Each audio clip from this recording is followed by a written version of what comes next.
Out of all the greats, Alexander is arguably the greatest, and so it was only natural that CA should dedicate an entire expansion in his name.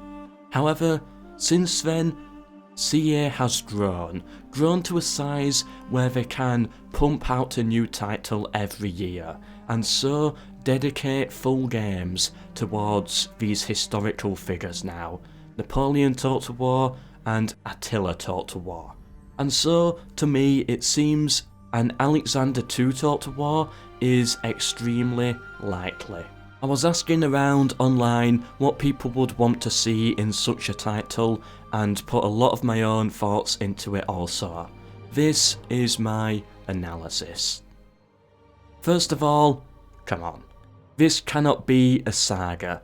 Although I guess Alexander's journey was a saga, it was so great that it is worthy of being a full game. You simply cannot lessen Alexander's success to a mere saga title. This is something that needs to be epic. Great, if you will. In addition to this, when it comes to Alexander II's release, I don't want it to be Alexander taught to war. I want it to be more. Look at Attila taught to war. This title does not just focus on Attila's journey, limited by map or era.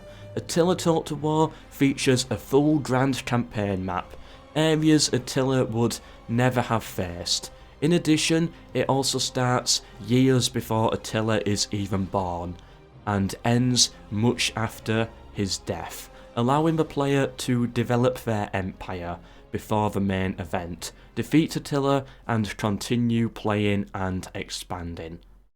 This is something I believe the original Alexander game failed at. Similarly with Napoleon, but to a lesser extent, it's not just Napoleon's campaigns, it adds more and allows the player to go past the era of Napoleon, if you play it as a coalition and beat him, that is.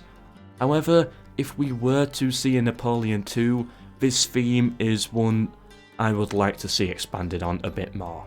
But that's another video. With Alexander, this is exactly what I want to see.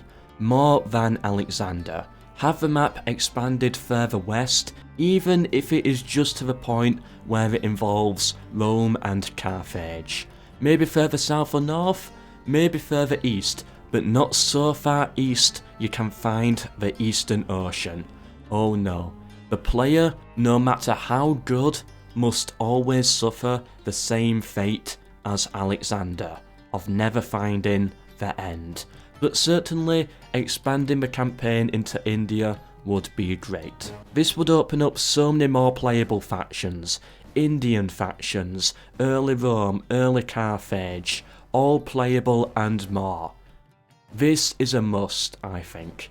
Onto the point about eras. Although the game I think can launch with just Alexander about to invade Persia, like the expansion, I feel it needs its DLC to focus on two very important and specific eras.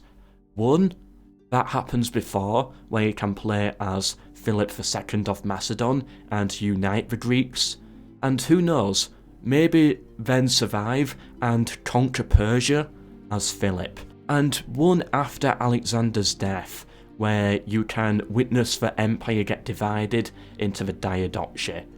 This is similar to Three Kingdoms Taught to War's DLC policy, and so it is a very likely route that they could take. I just feel it needs to learn off the mistakes of the expansion and expand out a bit further.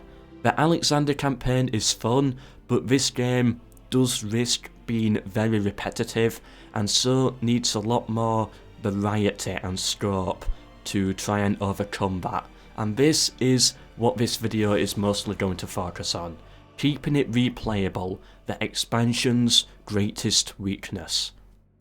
As replayable as the devs may be able to make the campaign, there is certainly an issue when it comes to battles.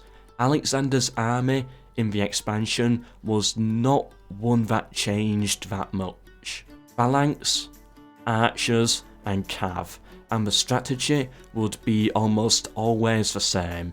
This does get very tiresome. I thought a lot about potential fixes for this, and I came up with this idea. Unique units, but a lot of them. Have maybe several phalanx squads, for example, different from each other, each with its own speciality, as an example. One can move quite fast in formation, one is better at attack, the other will not get that many kills, but they can hold them back for a while. This will certainly help. You could maybe do the same for archers and cav, depending on the region that they originated from. Maybe have Cretan archers have great range and accuracy, whereas archers from other parts of Greece maybe make them cheaper, but less skillful. Maybe as you're going to Persia, again, cheaper and worse off archers, but more plentiful to help refill your army. But on top of all that, it still needs more, and I think local units could really help there. Maybe the further and deeper Alexander goes, the harder it is for him to replenish his phalanxes, and so he has to recruit Persians or barbarians to fill in the ranks, giving the roster more variety as the game progresses. A supply chain system could be very good here. This could certainly be interesting and could help fill the story. The further you go from Greece, the less Greek you get as you begin to merge with the barbarians. Such ideas could work great for a roleplay campaign. Speaking of roleplay, Alexander will not live forever, and a mechanic perhaps inspired from Rome 2 Civil War could exist in Alexander's empire, where you get to play as a successor in the Diadochi, or maybe prevent the thing entirely if you are able to find a good heir. I don't know, just throwing ideas around. Maybe there could be multiple Macedon campaigns, some where you can play as the other Greeks instead and conquer alongside Alexander, waiting for him to die, and then you claim your independence, perhaps.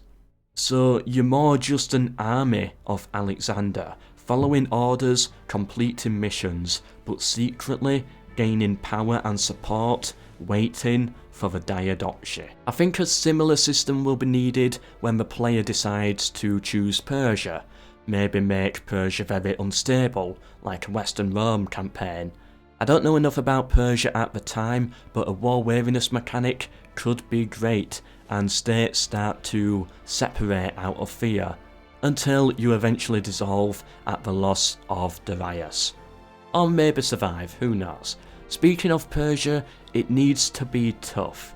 Persia, unlike Alexander, if you mod them in, needs to be a challenging campaign, but still possible. I think a Western Rome style will be best here. Public order issues, maybe a famine, economic issues, and Alexander, as the Horde come in to make things worse. There's many more stuff that could be gone over, 40 squad armies, optimised, not made by CA as a couple suggested, but a lot of that is obvious, little things. I just wanted to cover some big things with the game, and in this video. Mostly fixing the issues the expansion had. Some may agree and some may disagree with some points. That's okay, at the end of the day it's not going to happen anytime soon, but it's always fun to sit back and speculate, let your imagination run wild with it. Anyway, I have been MELKOR, subscribe if you want to see more, share with anyone you think would be interested in this video, it really helps me out. Until the next one, goodbye.